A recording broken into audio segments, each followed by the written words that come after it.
And we are live, folks. Today we are joined by Natalie Brunell of Coin Stories and the Hard Money Show. We're going to be talking to her about a bunch of stuff. Just a quick reminder for everybody watching this video, though, if you see anything down in the comments below and it says something like hit me up on WhatsApp or something like that, it's not me, it's not Natalie. I guarantee you she doesn't do that either. And there's a lot of scams out there, so please be careful.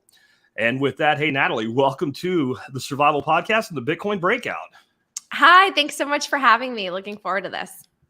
I am glad we got you on through Twitter DMs, no less. That doesn't always work, but it did this time. So I really love the work that you're doing. I want to start out, though, talking a little bit about your background. I know you are the daughter of Polish immigrants, or at least on one side of the family. I don't know the whole genealogy. I come from a background of being a Ukrainian immigrant family. Wow. And I think there's kind of some similarities there. So how do you go from kind of that background to ending up with a career in journalism?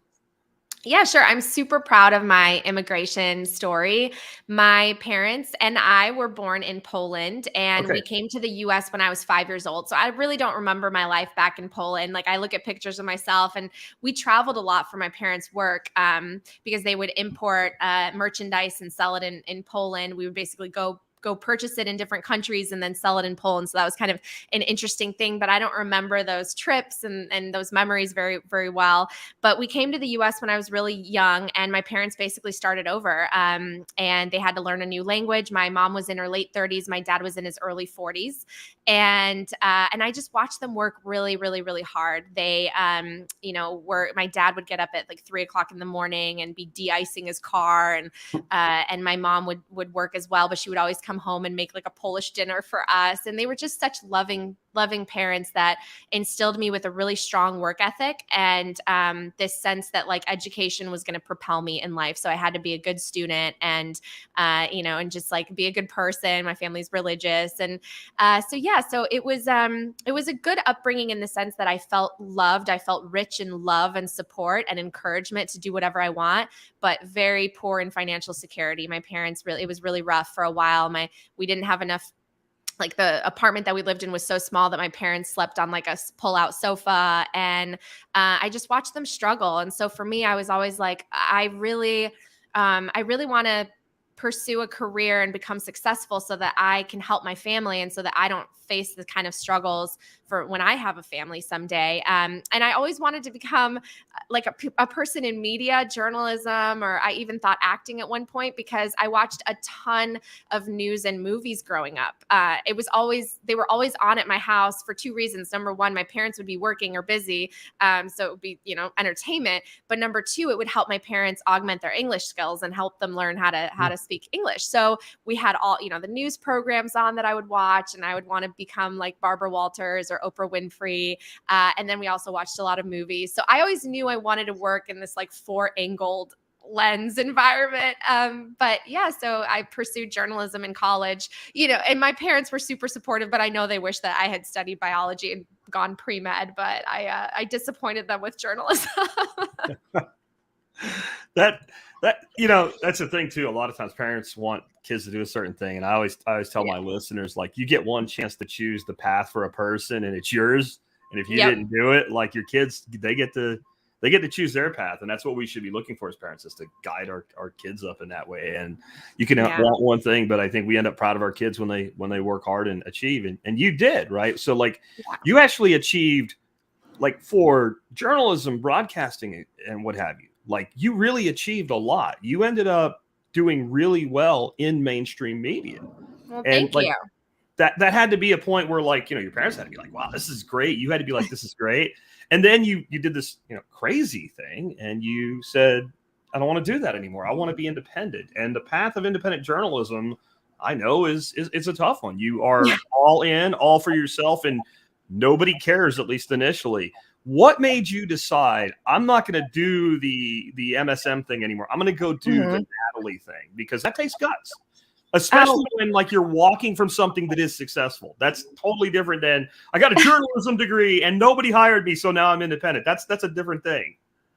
Yeah, no, that's such a great question. And I think, the immigrant background, I think it makes you a risk taker. And so even when I discovered Bitcoin in 2017, I really didn't understand it, but I like put some money in it because I feel like I'm emboldened by this idea that if you don't try, then you'll never know. If you don't ask, then the answer is no.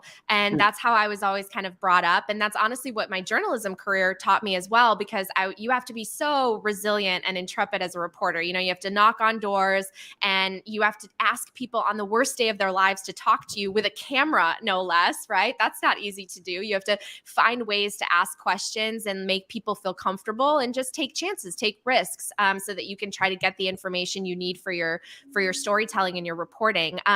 But ultimately, you know, my industry changed a lot as I went into it and over the 10 years that I did it. When I was in college, you know, like I mentioned, when I was little, we would watch appointment television, and everybody really watched television. There was no Facebook, YouTube, you know, news feeds online, Twitter. You literally would turn on the news at 5 or 5:30. People knew who their local news anchors were, and you watched all the same national personalities. And it was a much more predictable, stable, and lucrative path to be kind of a journalist, right? And I was very determined because my parents instilled me with this idea that, like, you know, even if 1 in a million can get to that level of being national, being, you know, Barbara Walters, well, like someone has to be that 1 in a million, right? And like you just have to work hard. Like you have to be the first person in, the last person out, be kind to other people, you know, just work hard and you can achieve your dreams. So I always was instilled with that. But I go off to college and boom, the internet is just like taking over and transforming the economy of television, where, you know, advertising deals that they're now competing with the internet and things like citizen journalism and YouTube's coming out. And so all of a sudden the business model kind of flipped on its head. And what was once the job of one person, where you would have, like, I would be a reporter and that's it, and someone else would do my lights and my camera and this and editing. Now you're doing all of those jobs, but you're being paid 1/5 of what, you know, someone was making before. So, you know, the business really changed, and I did not have a fortune ball to tell me that when I went into the industry. So it was challenging because I entered in as the industry was almost like collapsing on itself. And I felt like mainstream media, I felt like there used to be a lot of independence in local markets, but now they're starting to be gobbled up by the big corporations, and we're all of a sudden becoming more and more polarized. Now there's a right and a left, and so I, you know, that was the backdrop against which I got my journalism experience and cut my teeth in these different markets. And I think also the last thing I'll say about that is, in 2008, 2009, my parents lost everything in the financial crisis. And again, that was just as I was entering into the industry. So I had this seed sort of planted. I had a predisposition when I entered the industry of there's something wrong with the system, because my parents just worked really, really hard. They're good people. They pay their taxes. You know, they both worked jobs.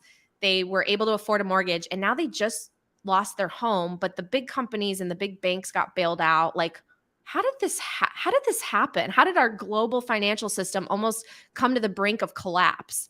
And I never learned in school what quantitative easing is, what the money printer does, how it works, what the history of the financial system is.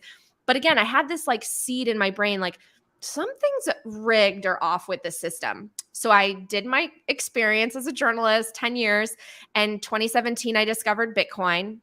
Didn't go down the rabbit hole until 2019, when someone gave me the Bitcoin standard. And then it was like, oh my gosh, this is why all the problems I've been reporting on exist. This is why people feel left behind and everything's getting more expensive, and we have increasing poverty, and we have corrupt politicians who pledge money and they never lose their jobs, but all the problems just balloon and balloon and balloon. And I was like, oh my God, it's because I didn't understand how money works. I didn't even understand how our money system function. And so then I became passionate and I devoured everything I could. And I decided to start a podcast just as a passion project, a hobby on the side. And then it started to gain traction. And I was able to come to a point where I said, you know what, I could probably make more of an impact by going off on my own and spreading knowledge and education about Bitcoin and our current financial system than I could to remain as a reporter, which you're right. At the time, I had a good position. I liked my station. I liked my boss and my network, but it still didn't fit quite right, because I wanted to share these other things about the world and why these problems were happening, and not just like who, what, where, when, how, why. These are the, this is the problem. Well, like, I know what's causing the problem. The problem's the money. So I wanted to focus on that. And I know that's a long-winded answer, but that's basically how I came to it. It's a great answer. And I just, there's a lot of people doing this now. And I think the whole like work for 1/5 the wage and do 7 times the work is part of it. But I think a lot of it is freedom. I don't think you would have the freedom to talk about the issues you really want to talk about if you worked for CNN or MSNBC or somebody like that. Yeah, I mean, basically, as a reporter, especially when you start to have real opinions on why things are happening, it's hard to be in an environment where you can't share some of those thoughts, right? And you can't connect those dots.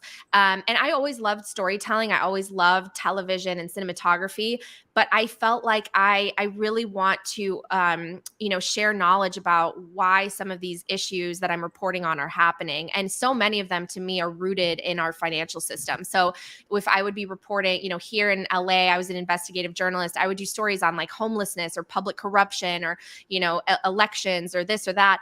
And I couldn't really get into the nitty gritty of why why these problems were getting worse and worse and worse every year when we were just pouring money on them, because the government solution is always, well, spend, right? I'm the one that's going to spend more. I'll fix the problem. That guy's to blame. And it's so much more nuanced than that. And I really wanted to focus on that like side of helping educate people like, hey, no.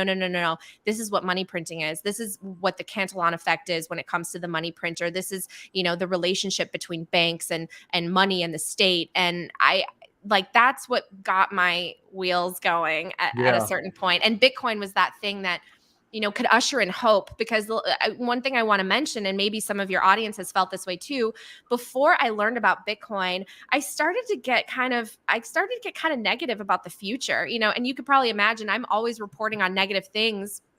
As a journalist, it's always doom and gloom, and what bleeds leads. That's the proverbial thing. And I would think like, gosh, like, my friends don't want to have children. Everybody thinks it's too expensive to have a house. People are spending more than 50% of their paycheck on rent. Like, what does the future look like? I can't even imagine a happy, peaceful future at this point. And then I learned about Bitcoin, and it was truly, I mean, this is going to sound maybe, altruistic or whatever, but like I saw it as a beacon of hope that through technology and through this new network that nobody owns, no one can manipulate, we can kind of lay the foundation for a new economy and a new system of value that can hopefully reorder us into a more cooperative, prosperous society at large. Because I do feel like if you're a good person and you want to work hard and you want to add value and you want to take on risk and drive, progress, there should be equal access to opportunity. We won't all be equal. It won't be a perfectly even society, but like we should have opportunity. The opportunity should exist. Yeah, you've caused me now to jump ahead in my questions because I want to hit on this thing with hope and this altruistic thing. Leading up to this, I listened to a few of your shows, Pieces and Parts, and I've always been a fan of Dave Portnoy from Barstool Sports, and his success as an entrepreneur is where I've been there. But during the interview with him, he kind of crapped on the whole altruism, like Bitcoiners are in it to make the world better and all. He said, I just think they're in it for money, and there's a little bit of mirror, I think, action going on there. And there's nothing wrong with being in a business for money. I'm an anarcho-capitalist, to be completely upfront, but they're also like, you can be in a thing for money and you can be in a thing for the right reasons at the same time. Like, I think the best way to incentivize society is do something that is profitable and actually beneficial at the same time. Yeah. And to me, I don't think Bitcoin fixes everything, but I think it fixes a lot of things. Or one of the problems we end up with this like a utopia fallacy. If the thing you're proposing doesn't 100% to solve the problem, which by the way, we've had this problem since the dawn of civilization, and none of the crap you guys have done has fixed the problem. Right. But if your solution doesn't make it perfect, your solution's flawed. And I feel like, and I know you didn't push back real hard, and I don't do that with my guests either. I'm not a big debater. I want to hear the other side of the story. It's kind of what I love about your interview style.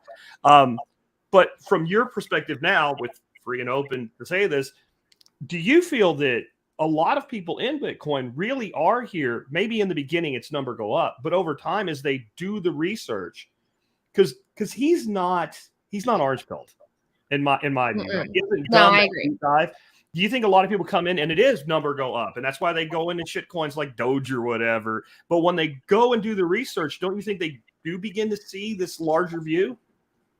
Yeah, I mean, I tried to give him some points, right, about different aspects of Bitcoin and why I truly believe in it. But, I do disagree with him. And I think that when I hear people just make assumptions that, oh, people are just in it for the money or it's just this, it does indicate to me, someone who has spent countless hours researching Bitcoin and the technology network and the programming, all of it, it just indicates to me that they just haven't gone down the depths of the rabbit hole. And so they see it more as like a stock or an investment that at some point they'll exit potentially and take profits. And I think when you do learn about Bitcoin in this grander picture of, changing our system from one of credit and endless debt, this debt spiral that we've been building on that requires so much money printing to just sustain and balloon, like creates this wealth concentration and this disparity in society that gets worse and worse over time and sparks populism from the bottom. I think when you look at it from that backdrop, you start to see that Bitcoin can actually create a system based on something that is disinflationary or deflationary, and we can again build a new economy where your money actually goes up in value and hopefully things become cheaper, over time. We can live in that world, and I think so many of us just don't envision it because we've never seen anything outside of that paradigm. But I think it takes that sort of like rigor and education and knowledge about how the financial system works to understand and have foresight of where it's going if we maintain the fiat debt standard versus the imagination of what we can rebuild on the other side that could potentially be much better. And I do think like what you mentioned about incentives, Bitcoin kind of flips greed on its head and takes greed, which naturally we, I guess, have as human beings. We're naturally greedy, as people say, and it flips it on its head to make it be something for good that benefits everybody. Like if Bitcoin, wins and we all are in Bitcoin, it should hopefully benefit everybody and encourage people to provide value based on something real, based on supply and demand, based on real interest rates, based on just real elements of our society that have been skewed by crony capitalism. I think we have crony capitalism where the state has increasingly too much power. The state takes advantage of its prerogative over money and its power over money and to issue money and make money, create money, and the connections that it has with these too big to fail corporations and banks. And all of it is to the loss, to the disadvantage of the majority of people in society who don't own assets, who aren't landlords, who don't own a bunch of equities, and people feel pushed down and left behind. I mean, this is what sparks populist revolutions and people feeling frustrated and civil unrest, and people are looking for places to blame. So now I see my whole experience, as a journalist totally differently because I covered the civil unrest and the polarization so much in my time as a reporter. And now I'm like, well, of course you're fighting each other because social media brings out this side to us where we feel like we have a wall, but in front of us we're protected, so we can say things we wouldn't normally say across a dinner table to someone. And we just are trying to find someone to blame for this feeling that we have that the system has wronged us, that it's unfair, that someone at the top has so much and I'm trying so hard to get by and I have so little. Like, why is this so unfair? People feel like it's unfair. And I think most people don't have aspirations to have 50 yachts and become the next Jeff Bezos or flying to Mars. Most people just want to take care of their family, put food on the table, afford their college education and a house and a nice vacation. Like, most of our needs are pretty simple. People mind their own business 9 to 5, and they just don't want to get screwed over by the system. And so, yeah. I mean, I completely agree. The way I describe it is Bitcoin brings back 7th generational thinking. Yeah. And that's why it's hope, because it starts to make you think about your future. And if you look at all the problems we have in the world today, it arrives from scarcity thinking. Like, if you want the solution to conflict, what you're looking for is abundance rather than scarcity. Yeah. And when we look at scarcity, there's natural scarcity that's in Earth. There's only so much can be done about it. Like, there is conflict in the northwestern United States, like Colorado, Wyoming, over water because water is scarce. There's no conflict over water in Florida. Yeah. Right? It just doesn't exist, right? So there's certain scarcities we can only do so much about. Now, there's a lot of environmental solutions to the water shortage. This is a Bitcoin show. We're not going to get into that one today, but If you go back in time, there was a time in history where men spilled the blood of other men in wars over the control of salt. Mm-hmm. Okay, that's pretty horrific if you think about it. Now, there's no Mm-hmm. conflict over salt today because we figured out how to make salt abundant. So abundance is the cure to most of the conflict in the world. And if it's not the cure, it's at least the mitigator. And I've heard it said in Bitcoin, and I think this is absolutely true. I don't remember who I heard it from first, so I can't give proper attribution, but you can have scarce money or scarce everything else. Yes. If the money's scarce, Jeff Booth talks a lot about this. That might have been Jeff Booth, might even have been on your show.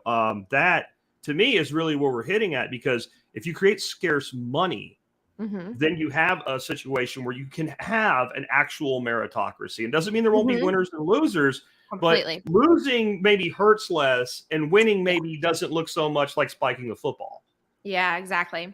No, I completely agree with you. That's exactly what we need. Right now, we have abundance in money and scarcity everywhere else.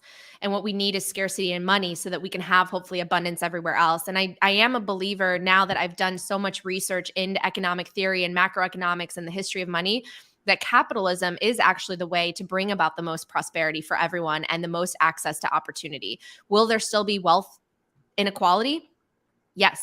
And there will still be inequality in general because, a lot is determined by sort of your birth lottery and then what skills and education that you gain and what you bring to the table, what you put out there. Some people just want to sit on the beach and they don't want to work. Some people want to put in 70 hours. Some people want to take on massive risk and create, we're all different, right? But there shouldn't be a system that is so unfair that only the people at the top that have access or who are close to the money printer, the monetary spigot, get access to easy money, cheap loans. They're able to buy back, their own stock, pay themselves crazy bonuses, get a bunch of real estate because of easy loans or easy money, and then make everyone into renters in the country. I mean, the system is just, right now it's about rent seeking and who you know and how politically connected you are. That's not fair. That's not capitalism. That's not capitalism at all.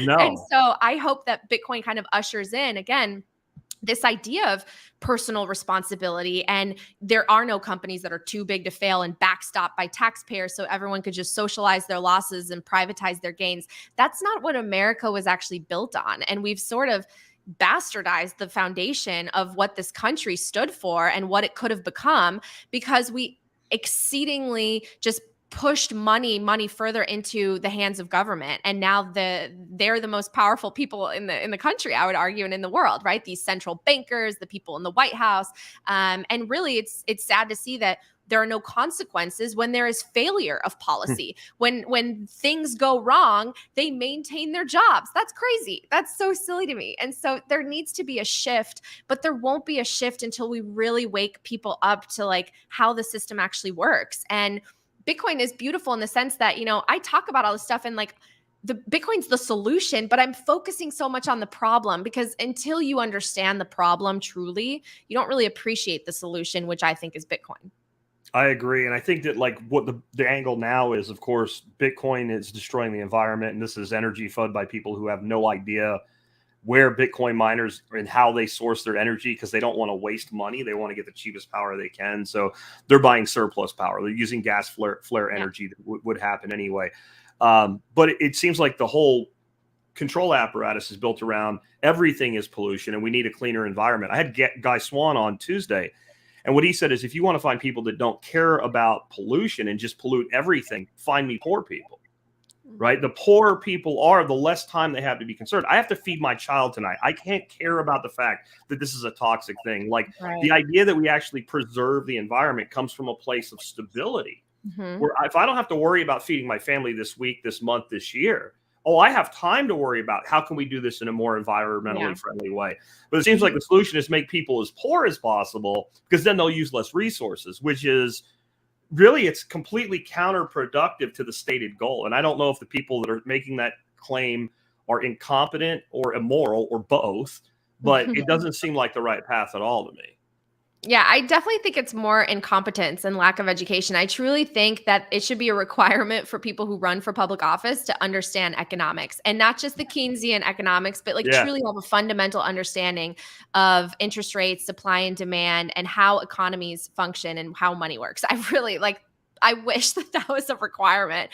But no, I think that, going back to incentive systems being broken, and the government's now subsidizing and energy industries that they deem appropriate or right, and this whole ESG model and all of that, when there are counter arguments and counterpoints, and there's so much misunderstanding about energy and how it's used and how those ecosystems function when it comes from an economic standpoint. We have so much, I think, misinformation about nuclear. We have so much misinformation about mining and like how much electricity it uses compared to anything else in the world, and legacy systems. And so again, like, we need to shed light on some of those things, because energy use is not bad. We need energy in order to function and progress society. We need to use energy, and we have an abundance of energy, but some of it we've chosen not to tap into. We choose instead to buy it from other countries when we could literally produce it right here. I mean, some of these things are just so silly, and it's like, who is making these decisions? I truly want to believe, and I think this is because of my background, like, I am a person of faith. I don't believe that people individually, except for maybe a few, have malicious intent, and that they're just like inherently evil and they want to go into office to just like hurt everybody. I don't want to believe that. I'm sure that there are some people that are genuinely corrupt, but I hope it's few and far between. I genuinely think it's incompetence and lack of education and lack of understanding of the big picture and connecting the dots, and just getting lost in the kind of like chaos of information from staffers and everybody who's also lacking education, and the media that portrays it one way. And I don't know how to fix that on a large level. I like choose to focus on, helping everyone I can sort of understand, and leading like a small movement and helping people understand, educating them on the financial system. But on a grand scheme, I mean, there's a lot of work to be done, especially with our policymakers. Yeah, I think a lot of it could be attributed to Bonhoeffer's theory of stupidity. Bonhoeffer being a writer and a minister from the time that we had the Holocaust go on in Germany. And he said that there is no more dangerous of people than people who have been made stupid. And he didn't mean intellectually slow. You could be very intelligent, but you could have been made stupid by the system. So when you say you don't attribute to malice any more than you have to, I grew up Catholic, went through Catholic school for at least part of my childhood. And one of the things that when I look at the modern education system, and I go back to the 1980s when I was in school, is that even in Catholic school, we had a comparative religion course. Mm-hmm. Right. So we learned about the Protestant Reformation in Catholic school and how it actually had an impact on the Catholic faith, and perhaps made it better in some ways and solved some problems, because now you had to do something to admit your own problems. Mm-hmm. But we also learned about like the Hindu faith, the Buddhist faith, et cetera, mm-hmm. not so that we would become one of these people, but so that we would be aware.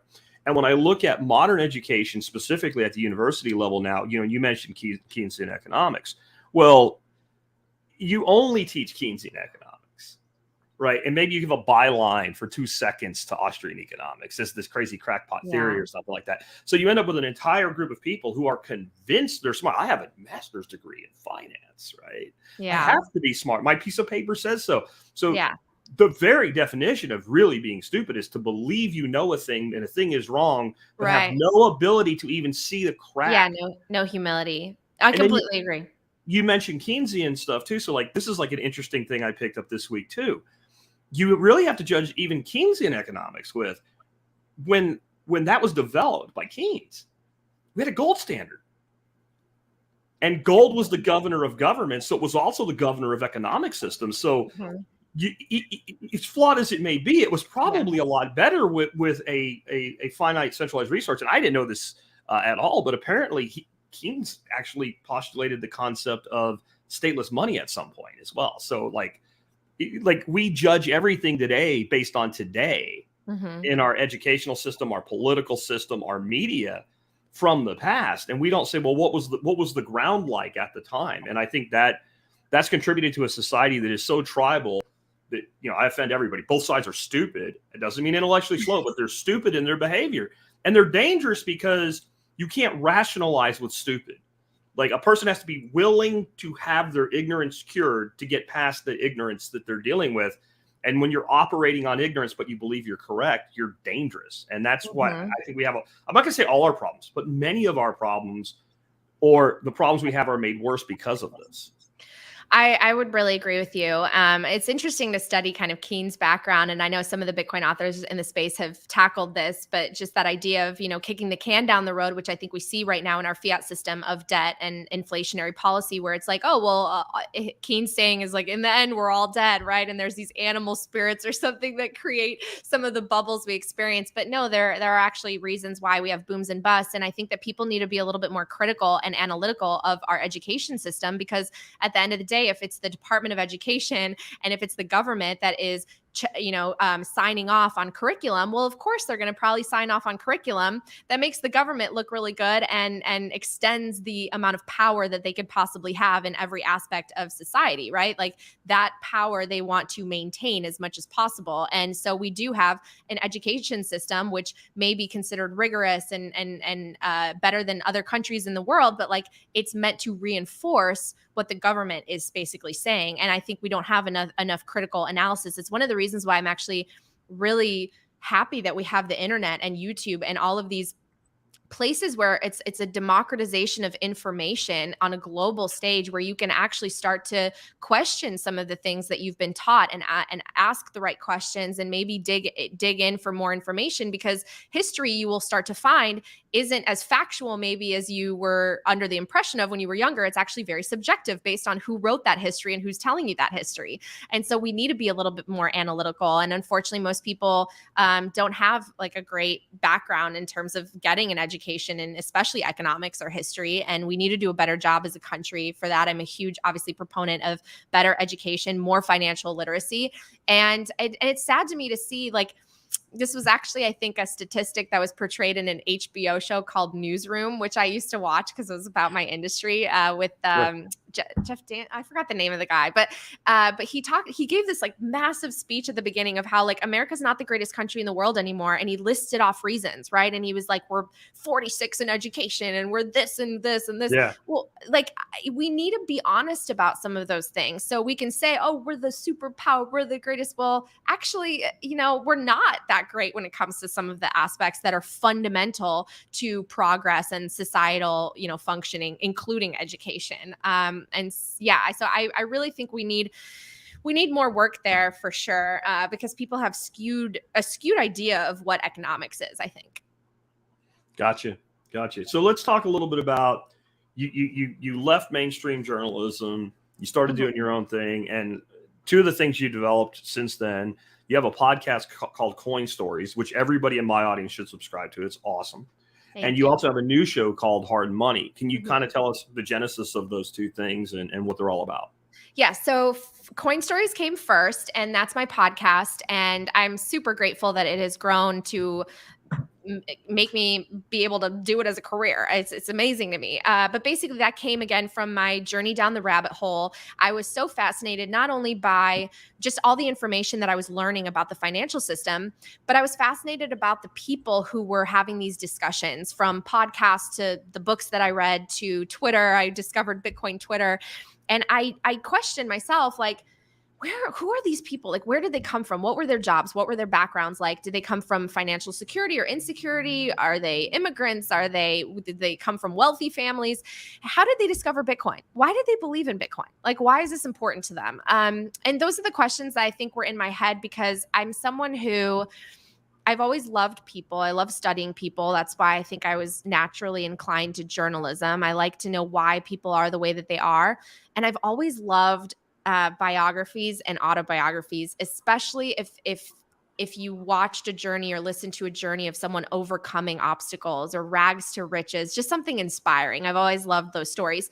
So I thought, well, I'm going to just, like, for fun, for a hobby, maybe people will be interested, I'm going to try to interview some of the biggest names in Bitcoin and just see, like, where do they come from? What are their origin stories? How did they discover Bitcoin, and why do they have conviction in it? And maybe some reaction to, headlines surrounding Bitcoin.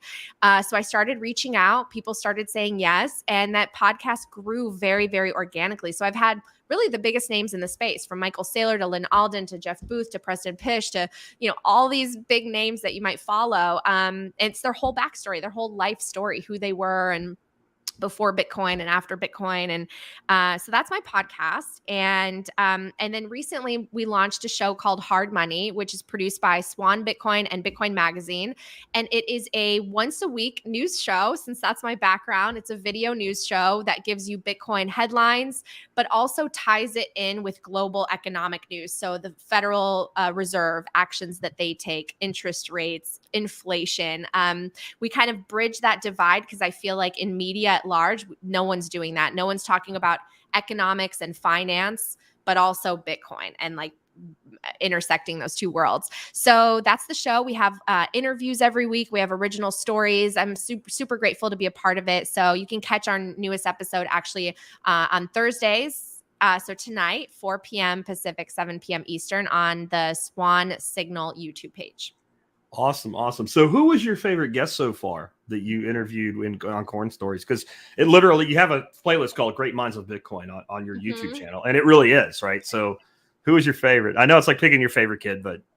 Yeah, I can't give you one. I'm going to give you a couple. Okay. I'm going to say Jeff Booth.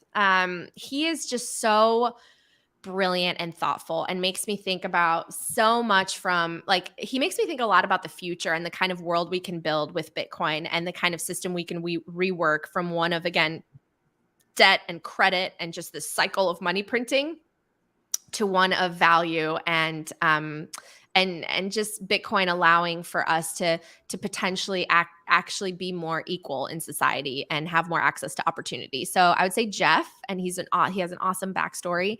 Michael Saylor is always fascinating. I learned so much from him, and I know a lot of people they tune in because they really want to hear Michael Saylor.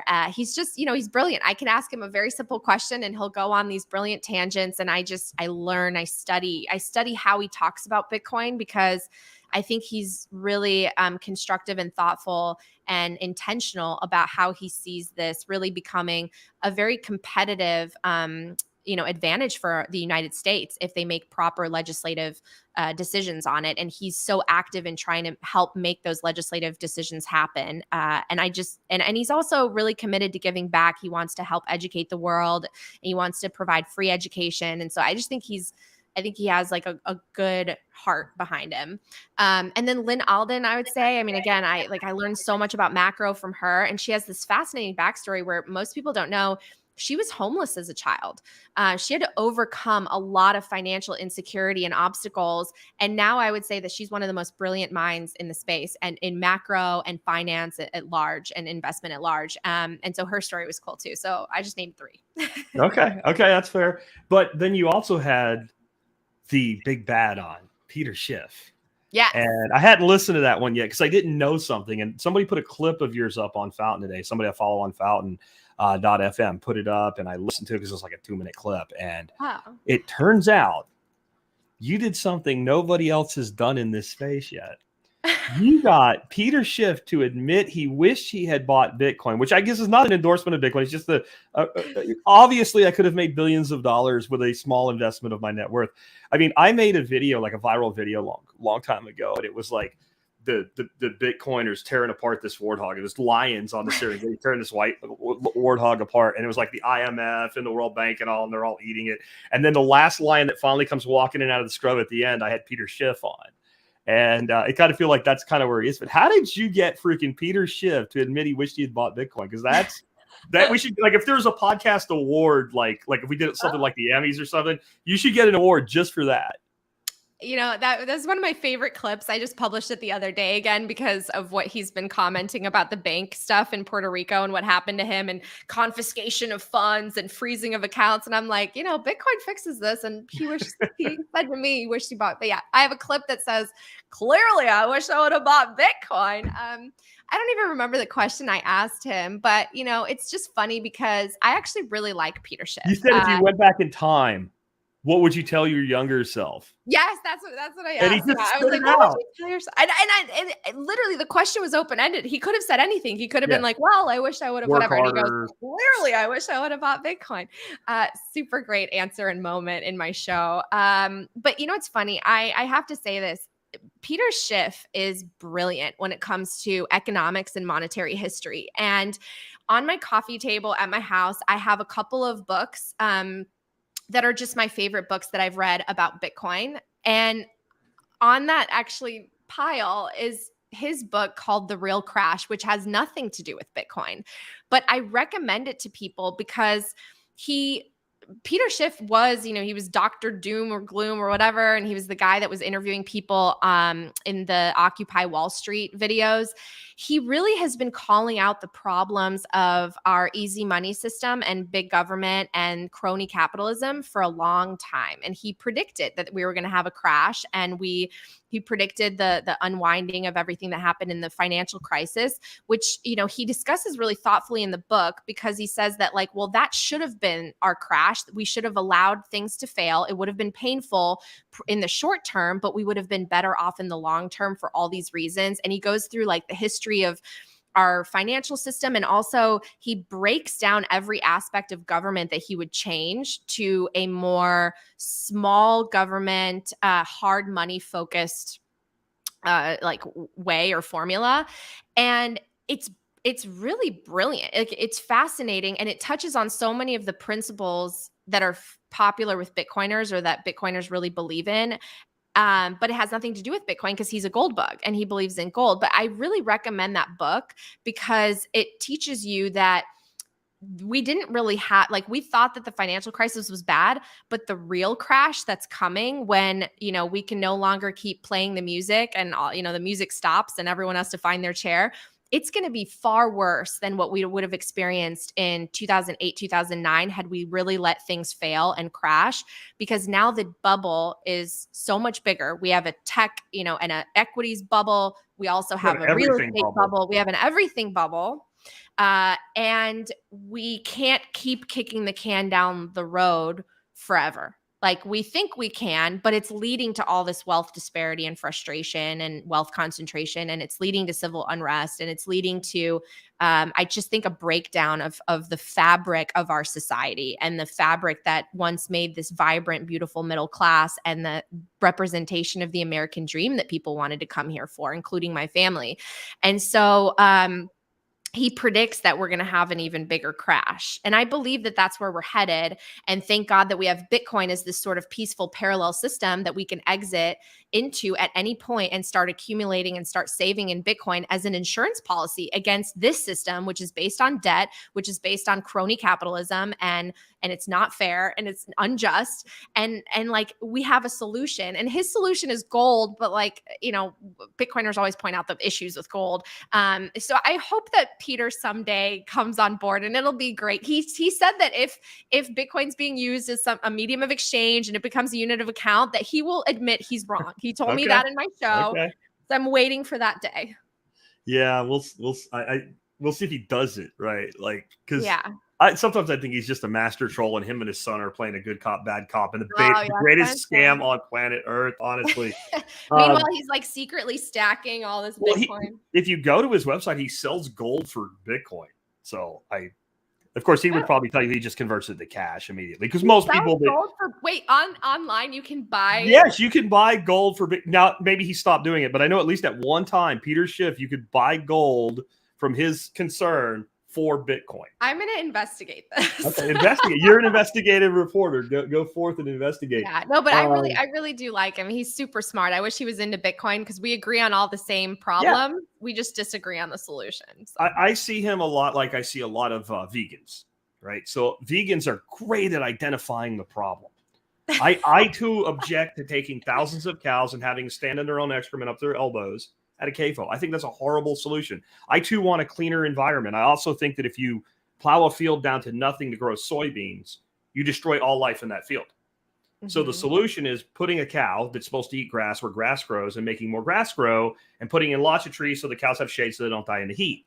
So that is revolutionary. I don't know what it's crazy talk. It's not like it ever happened before with buffaloes running around or anything, right? So Schiff identifies this problem perfectly. Mm-hmm. And at the time, let's just give credit to a guy that's been in the business in the world a long time. He's an older gentleman, and he's dedicated his life to this study. At the time that he discovers this problem for himself, what is a solution? Well, gold is a solution. And gold is, at the time, there isn't another solution. It's what you have. Mm-hmm. But then you spend your whole life building a case for this thing, and this new thing comes. And it's very hard at that point to let go of the old thing. I mean, I look at it. I've seen people get mad at me when they talk about the boiling frog thing. And I'm like, that's not true, right? If you put a frog in water and start turning the heat up, the frog tries to get out. And they get angry just because they've said it so many times. Like now they have to defend it. I think there's some of that there, because when it comes to identifying the issue with the current system, he's not wrong. Pride can be so toxic. And I actually think that this is playing out so much in our current environment of just like global politics as the result of the pandemic. Like new science emerges that basically questions what they were so adamant about masks or this or that. And they can't get off of that podium to be like, maybe we were wrong. No politician has the guts and the courage, the honest courage to just say, maybe we were wrong.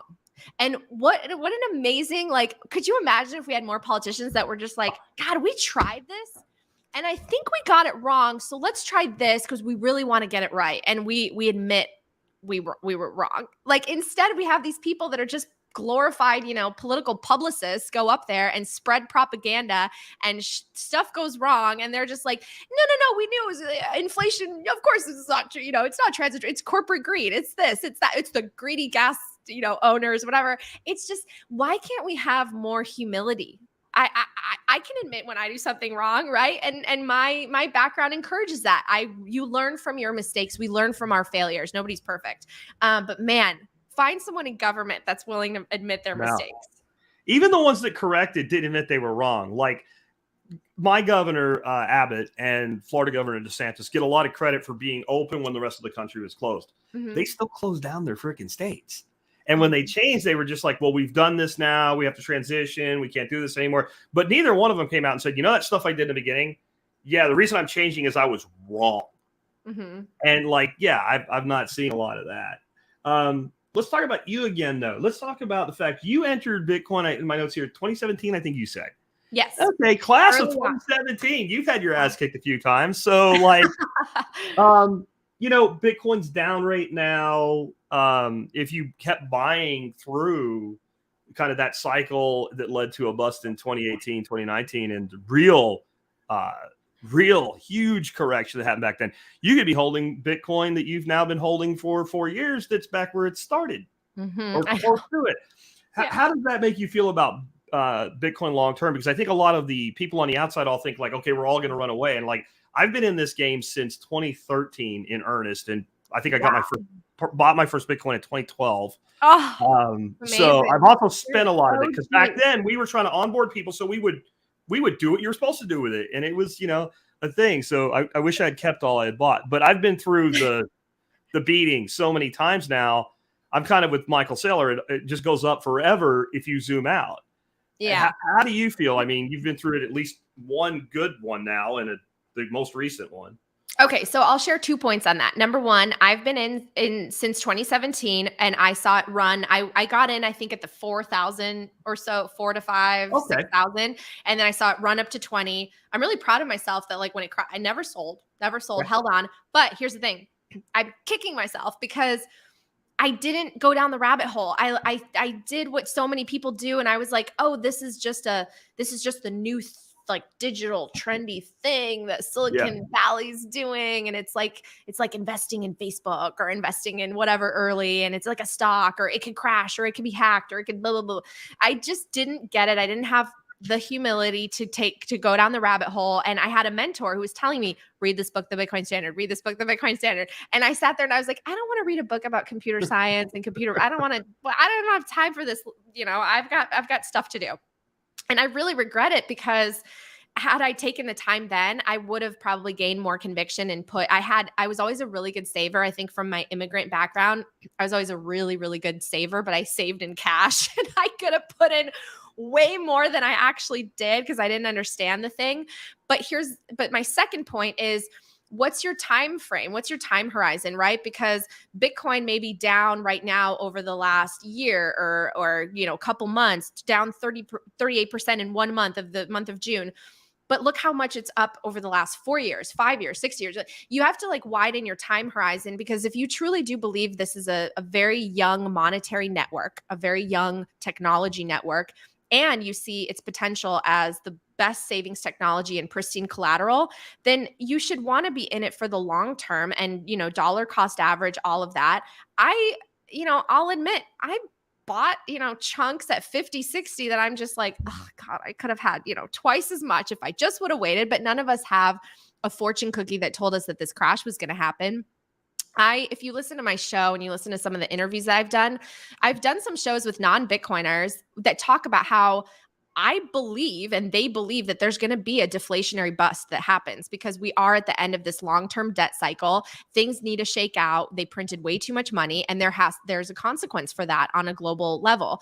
But I did think that Bitcoin would ascend to higher highs, or it would have more of a blow off top, or it would get to the 6-figure mark and then maybe find support around like the 50K range.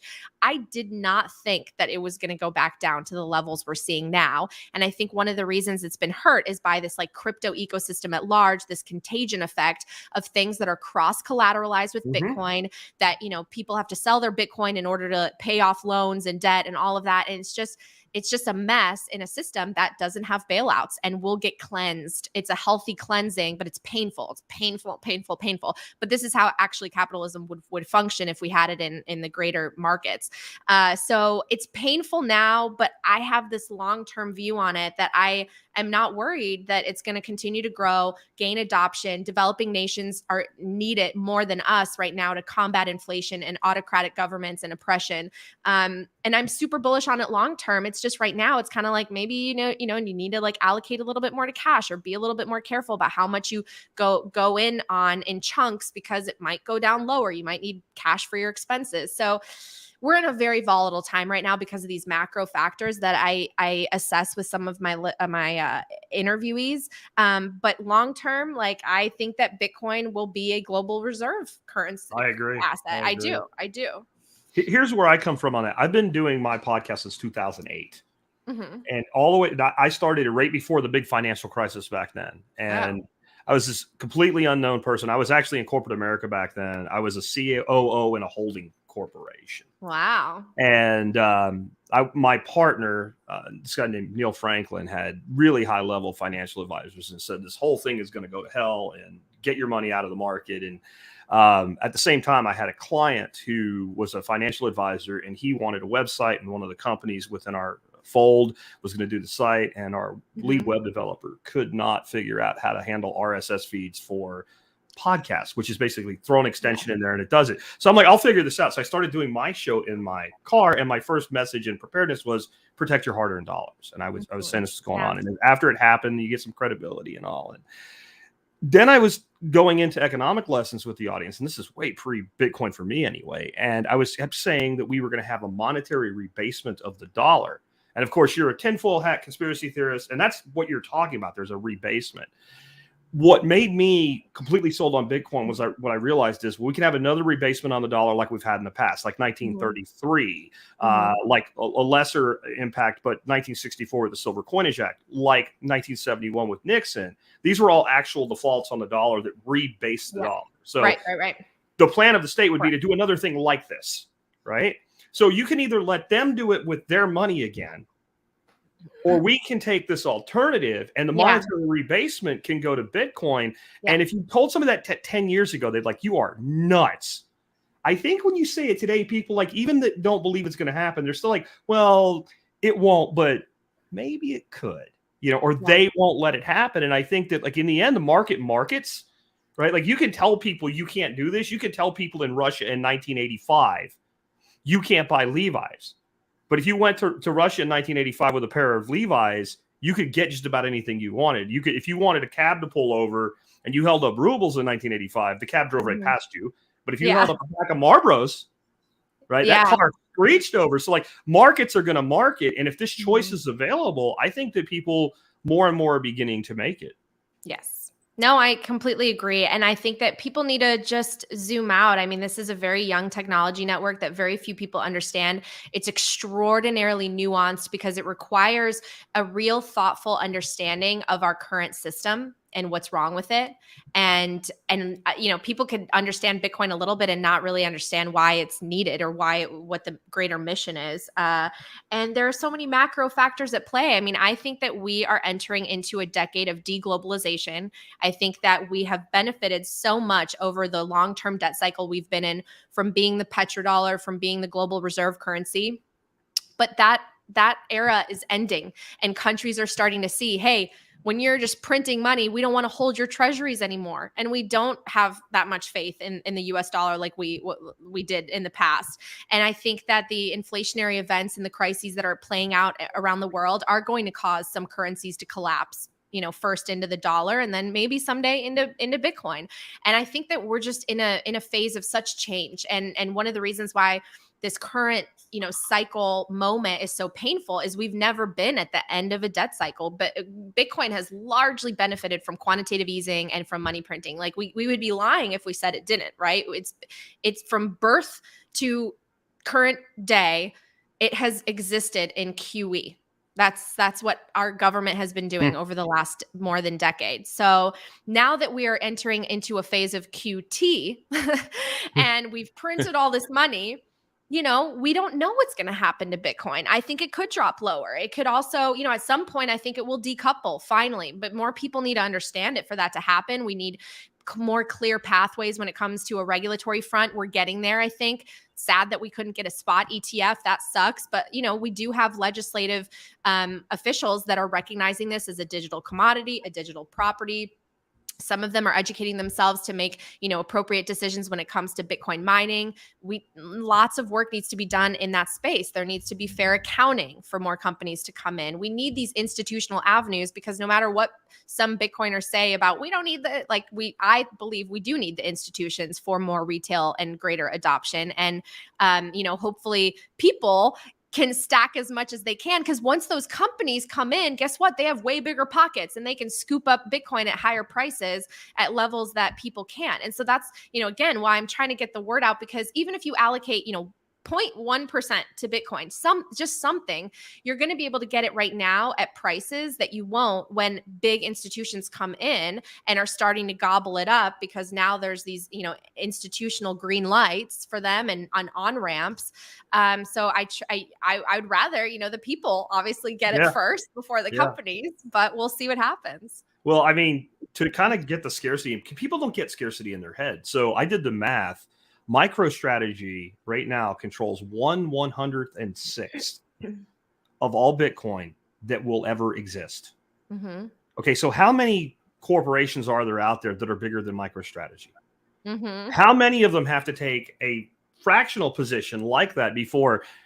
Because then there's only how much Bitcoin available on exchange that people will actually sell before you get into like a level of scarcity where people start talking about the price of Satoshis instead of the price of Bitcoin. And I think that's when that happens, that's when we're game on. I think on the spot ETF, when that happens, it's almost game over right there, just because of the amount of the wall of money that will unleash through 401ks, IRAs, et cetera, where it's simplistic. And then it's kind of the government's blessing. I personally think they're delaying it because they haven't filled their bags yet. Like that's the actual thing yet. Like, because they know, like once we pull the lid off this, it goes, because the correction right now, if it was historically the same as it's been since inception, would put us at a bottom somewhere in the 14K range. That's where we would come off of a 69K all-time high. So, maybe you can shake it out, because that's how they play every other game where they buy anything. I think now my case for the ETF though is a moral case, or as a legal case is totally different than what I get out of it as a Bitcoiner. We have ETFs for cadmium. Yeah. We have ETFs for timber. We have ETFs for corn. We have ETFs for silver. We have ETFs for gold. If you can think of a thing that is a commodity in the world, we have an ETF for it. Material and non-material commodities. We have ETFs for everything. To single out Bitcoin and say, oh, you can't have an ETF for this is inconsistent with U.S. investment law. Mm-hmm. That's my opinion. And then I'll take all the benefits that come with it, please. Yes. And it also answers this thing of like, how do I invest in my retirement? I have people all the time asking, we've had a few people here today, like, but if I do like a Bitcoin IRA, I'm giving up that not anonymity, full control, etc. There are some that you can hold your own keys in, but now supposedly maybe that's not legal. I don't know. But I look at it the way I've had a lot of people want to invest in silver and gold over the years. And I said, if you want silver and gold and you want physical metal, you don't want it in an IRA. You have completely anonymous money that you can do anything you want with. You put it in a safe in the floor of your house with fire protection, right? If you want to hold silver in an IRA, you buy SLV. Yes. And so that's kind of how I'd like to see Bitcoin have like that two different worlds where you want to use that retirement money that's in the state's gaming casino, then you use the state's, it's not the state's Bitcoin, but it's the state's vehicle. It's the state's holding mechanism, because you're in the state's world. It actually makes more sense that way, because I also think the tax advantages are not that big a deal unless you're a trader. And I'm not a trader. I'm a DC every day kind of guy, and I wish I would have done more of it over the years. Right. So now I do as much as I can. Yeah, no, I agree. And you made several really interesting points. On the spot ETF, I will say I disagree with the decision as well. It would have led to price discovery and more institutional on-ramps and retail on-ramps. But I do think that it's also a bit nuanced, and I do want to take the time to research it a little bit more, because, a lot of the commodities you mentioned are sort of managed and regulated and operate mostly here in the US, and there's a lot more control. Whereas, a lot of these exchanges and a lot of the markets for Bitcoin are international, where there isn't as much oversight and ability to sort of audit what's happening. And so I know that comes into play as well. I will say that, people can criticize Gary Gensler, and I don't know his true motives and intentions. I don't know him, but I did take the time to watch his 15 or 20 hour MIT lecture about blockchain, Bitcoin, and digital currencies. And the guy knows his stuff. So I think that we're actually lucky to have someone who understands Bitcoin and seems to be a proponent of Bitcoin and publicly identifies and labels it as a digital commodity. And I think in the end, more, the right decisions will be made. Maybe we just need a little bit more time, but there is a really good attorney that was hired by GBTC to sort of fight the recent decisions. So I guess we'll see what happens. Yeah. I would agree that there is some nuance to it. Now, as far as auditing the underlying commodity, there's nothing more auditable than a blockchain, but shifting, somebody just asked this, right? And it actually is next on my list. Maximalism versus toxic maximalism. So I would call myself a maximalist. Peter McCormack on Twitter today actually said, can anybody define what Bitcoin maximalism is clearly?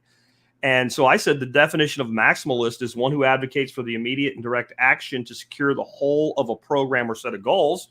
So a Bitcoin maximalist is one who advocates for the immediate and direct action to secure the whole of the adoption and implementation of Bitcoin. And so by that definition, I am a Bitcoin maximalist. I also think we've gotten to a place with, I guess what's called toxic maximalism is it's okay to be a shitcoiner to a degree as long as you haven't previously been a maximalist. And then if you say anything or do anything or think in any way, it's almost like a religion, like you're an apostate. You've committed blasphemy against and I am not a fan of true toxic maximalism. But then the other side of it is I think a lot of people call any maximalist a toxic maximalist, because if I don't agree with you, then I'm toxic. What are your thoughts on that whole? Is it because I don't know that it's helpful that when somebody asks a sincere question like, well, what about the block size limitations or whatever? People start shouting at them. I don't think that helps spread Bitcoin. Yeah, so I'm definitely of the mindset and belief that we should be, as Michael Saylor says, cheerful and constructive, and I try to be as much as possible. I view Bitcoin maximalism as someone who puts the majority of their net worth or asset allocation to Bitcoin as opposed to anything else. The toxic side, it's difficult because at the end of the day, I'm a believer in free markets. But at the same time, I also don't believe that people should be scammed and that, we should have a system in which people sort of lead the sheep to the slaughterhouse, if you will. So I've always been very wary about cryptocurrencies. And, I'll be really forthcoming to my audience. I'm trying to get to a place where I can retire my parents. That's like a driving force of mine, is I want to get to a place financially where I can really help my family and set a foundation for myself. And I'm not there yet. I wasn't in Bitcoin in 2013. But I've been offered so much money to hawk like these pre-mines and these new tokens that come out or NFTs. And I turn it down because I wouldn't be able to look myself in the mirror or sleep well at night if I knew that I was going to lead someone to invest in something where they could potentially lose their life savings. And like, I don't know what the company's intentions are or who their VC backing is, or, how these coins all operate. Anyone can create a cryptocurrency, just like anyone could create a blog or a website. And so you inherently take on more risk by investing in the space. So I warn people, like, just be careful. I do believe that we're going to exist in a world where we have a DeFi industry and we have other tokens or other digital assets that people allocate their money to. And cool. Like, I wish people well with their investments. I'm a maxi in the sense that I don't do that because for me, it's like, I have to research all these companies, all these backers. How did this, function and work? And at the end of the day, to me, it's like stocks. It's like, why does it have to be so hard to just save money? And Bitcoin addresses that very problem within our financial system, that we don't have a savings technology in our money. We have to turn our houses into savings accounts. We have to invest in the stock market and try to play risk and hire portfolio managers or become day traders on the side. It's like, why is it so hard to just have money that retains its value? And so I focus on Bitcoin because that's what I see Bitcoin's potential as. And I feel like I've also been on the journey where I entered in and I bought a couple of shit coins, and then like I ended up losing on them because I didn't exit at the right time. And if I had put that money in Bitcoin, I would have been better off. And so you kind of learn, right? So I like when people are honest about those journeys of I shitcoin and then I Bitcoin, and but I'm not going to be toxic. If you want to put your money into whatever, I just say, hey, do your homework and be careful. Like, be careful because this space is very unregulated. It has people that don't have great intentions, who are greedy, who are going to sell their bags and not tell you, and you'll be left holding the bag. And I just don't want to see that, especially for people who are good and hardworking. Because the last note I'll say about that, crypto is like this populist revolution, in my opinion. I think it's people who basically said, like, look, we've been left out of the legacy system and we want a shot. We want a shot to get like back at this and like get have some money, get rich or whatever. Like, so if you have a ton of people entering into the industry, buying up these tokens with that goal in mind, I think that it inherently leads to a potential bubble as well. And people who, allocate based on hearing that, oh, this meme token took off 1,000,000%. And then all of a sudden, like, it's down and these companies are kind of benefiting on that volatility in those trades. And you just have to really, really be careful. Because I'm in this space to change our money and to take care of my family someday. And I know that Bitcoin can help us get there. I don't know about any of these other things. I don't either. I look at it this way. Most of the shit coins that have been sold are the promise to develop a thing. We're going to develop this distributed VPN technology or whatever it is. Well, go make the thing. Yeah. Right. Instead of putting out the token, it's like pre-selling a stock on a thing. And then most of it, the founders give themselves money. They have a pre-mine. They have some bag they create for themselves. As soon as they get it onto an exchange, they liquidate the vast majority of it. They make a ton of money. And now my incentive to work hard on the thing is gone. Yep. I've already made more money than the thing would have ever made me. So let me go do another pseudo thing. And then there's a lot of backdoor scamming. I'm sure you've heard with some of your guests how that works, where the reason you do the scam is because then you get in with all the other scammers and they're all pushing money around. It's a nasty space, and it doesn't mean none of them will ever be anything, but you're basically going to the over-the-counter big board stock exchange and throwing a dart at a wall. And I've did my share of it. I made money. I mean, very few did I get wrecked on. I made money. I got out at the right time. I even flipped Doge one time in the middle of a Telegram chat live, like threw up screenshots. Here, watch. They're going to pump it. Fine, I can do this. I took like $1,000 in affiliate income and threw it onto an exchange, flipped it 3 times in 2 days and put it into Bitcoin and left. You could play that game, but it's like playing with a snake. And what happens is people get into a market, like everybody gets in when the market's great, and then they buy some shit coins and then everything goes up and they think they're a genius. Yeah. Right? What's that called? The curve. Somebody's going to say it in the chat here. Dunning-Kruger. Right? Like your confidence is here, but your knowledge is here on the graph. Like you have no idea what's going on. Yeah. And then reality sets in and your confidence plummets. And then you either can't continue to gain experience or you don't. And if you do, then your competence goes up. And I think there's a lot of that that's happened. And I have slowly been drug against my will because it didn't make sense to me that there would be one, like that would really be the one. But when I look at it that way, Bitcoin is its own value. It doesn't need the thing or the marketing or the you're back to that absolute scarcity only once. Yeah. Now, I'm gonna make a comparison that some people like disagree with, but it's a good way for me to visualize and conceptualize kind of what you're talking about, especially with the difference between Bitcoin and crypto. I see Bitcoin as the emergence of the internet in the 90s, where most people don't have the foresight to understand how this would transform how business is conducted, how we communicate with each other, how information spreads. Like we just don't have that concept because we never had anything like it. And you're basically like if the internet was emerging and there was like tokens associated with the internet and its growth and its value as a network, and you're able to purchase like some of those, plots of digital real estate or tokens, versus everything else is like websites, like Google, you're betting on Google, MySpace, pets.com, Facebook, whatever. Yeah, some companies and some websites, they will take off and there will be network effect and they will have their own purposes and use cases that I'm sure other people will define, and we'll have some sort of metaverse that I don't even want to think about because I like living in the real world. But like at the most foundational base layer of what money is, I believe will be Bitcoin. Bitcoin will be the internet of money. And like for me, thinking about that, I'd rather put my money and my bet on the internet rather than a website. Yeah. Yeah. So what, to me, a lot of these alternative coins were built on the idea that Bitcoin couldn't do this thing or that thing or the other thing. And now we have Lightning, and now we have Liquid, and now we have mini mints, and all these types of things that are being developed with layered technology, which I think is a very good thing. I think people don't understand it, so they initially reject it as being, centralized instead of decentralized. But I look at the base layer that is Bitcoin as the underlying asset, the real value. And I want Bitcoin devs to be as conservative with it as possible. I don't want a lot of risk taken on it. It works really good the way it is. Let's not mess it up. But we need this innovation, this agility to try things, right? So if you try it on a second layer or a third layer solution and it flops, Bitcoin don't care.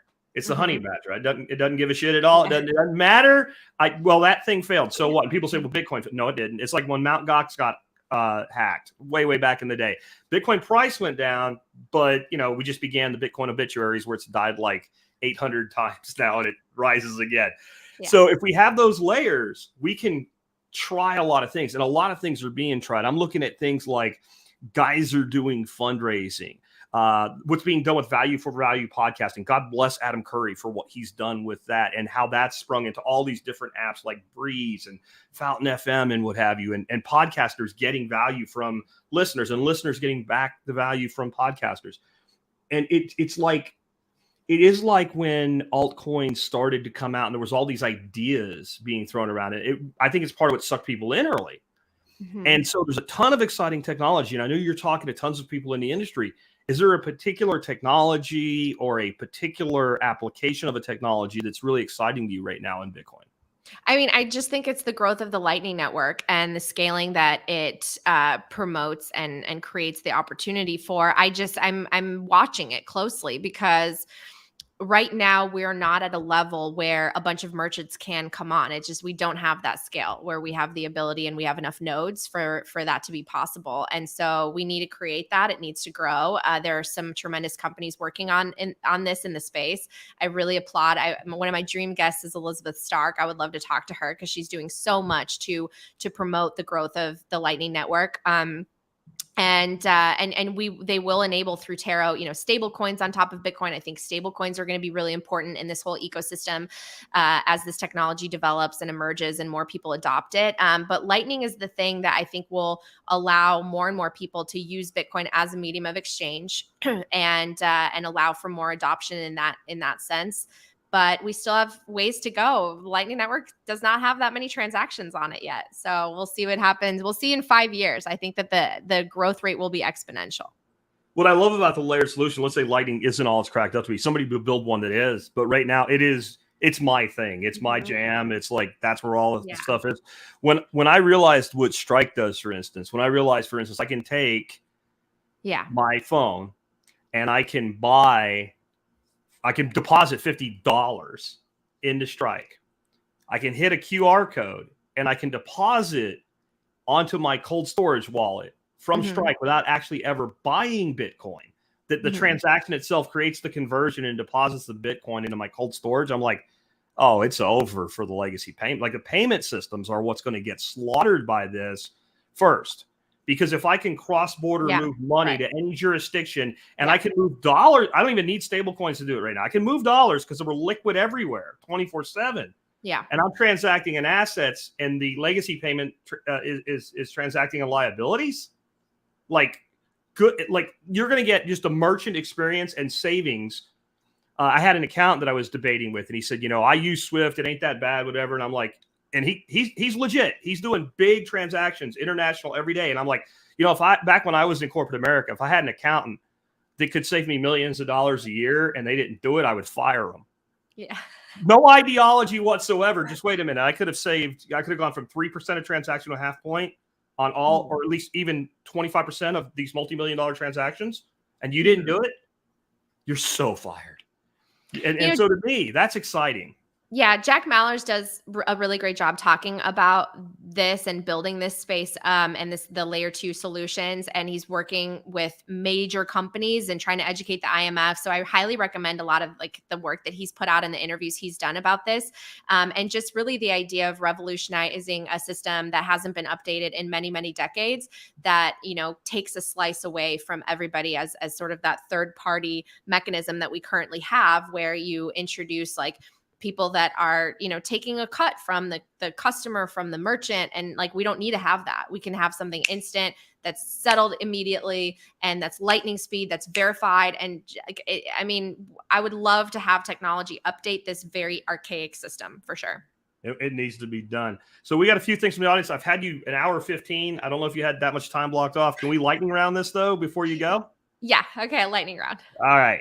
So, Natalie, I'd love for you to share the central banking as a chemical agriculture analogy again. It's fantastic. I'm not sure what he's talking about. Was that you? I don't one of know your what guests? that is. The central banking as chemical agriculture. I don't know what that is. I could go somewhere, but I won't because this is your time. Let's see. So I think maybe he heard that from a guest of yours and maybe not even on your show. And that's why we're both going, I'll have to think about it. It sounds like Safedine to me, actually, is what that sounds like. Thoughts on El Salvador's progress with Bitcoin Beach? Yeah, so I've had the chance to visit El Salvador twice this year, and Bitcoin Beach is it's super impressive to me how immersed Bitcoin is in that community and in that local economy, and people are spending and transacting in Bitcoin, and there's just like a very fervent business kind of environment and energy there. I spoke to a place called Hope House to women, young women. Many of them are moms, but they're trying to start side businesses, and Bitcoin's enabling them to do that. Because again, you can kind of work from anywhere, and all you need is an internet connection and your phone, and it enables you to start to accumulate or spend or transact value. The one thing I will say that I found in El Salvador that though is there still needs to be much more education, because the administration kind of came in and said, we're adopting Bitcoin, but people don't understand what it is, especially like older folks and people in certain communities that don't have as much access to maybe digital information. A lot of people are unbanked, and so they're naturally wary and hesitant. And there isn't how do I put this? There isn't like a pattern or a like behavior that is common in El Salvador of just saving. You kind of live paycheck to paycheck. Sure. Some people take out loans. Like I interviewed some people at local markets who, in order to purchase the goods that they sell, they have to take out loans. And sometimes they have, higher interest rate on those.